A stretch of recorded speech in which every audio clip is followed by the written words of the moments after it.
खबर शामिल करते हैं पाकिस्तान अराई न्यूज़ के ब्यूरो चीफ कामों की महर गुलाम मुस्तफ़ा अराई से। पाकिस्तान अराई न्यूज़ के इंचार्ज नुमाइंदगान महर आसिम अराई और पंजाब के ब्यूरो चीफ मोहम्मद इस्लाम ने अपने मुश्तरका बयान में कहा कि 8 फरवरी 2024 का इलेक्शन नौजवानों का इलेक्शन बन गया।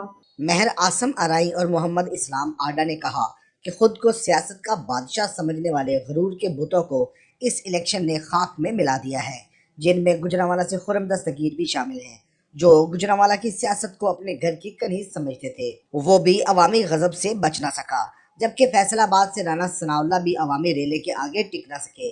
मियाँ जावेद लतीफ, जो अपनी बरादरी और शेखुपुरा को अपनी जगीर समझ बैठा था, वो भी वक़्त के वार के आगे खड़ा ना हो सका।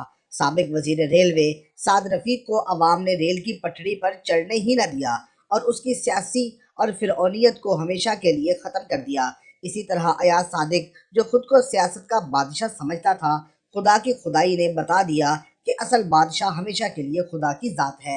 इसके अलावा बड़ी बड़ी पार्टियों के सरबराह भी अवाम के आगे रेत की दीवार साबित हुए, जिनमें जमात इस्लामी के सरबराह सिराजुल हक और कराची से जमात इस्लामी के ही हाफिज नईमुर रहमान ने भी अपनी शिकस्त को खुले दिल से तस्लीम करते हुए अपने ओहदे से मुस्ताफी हो गए।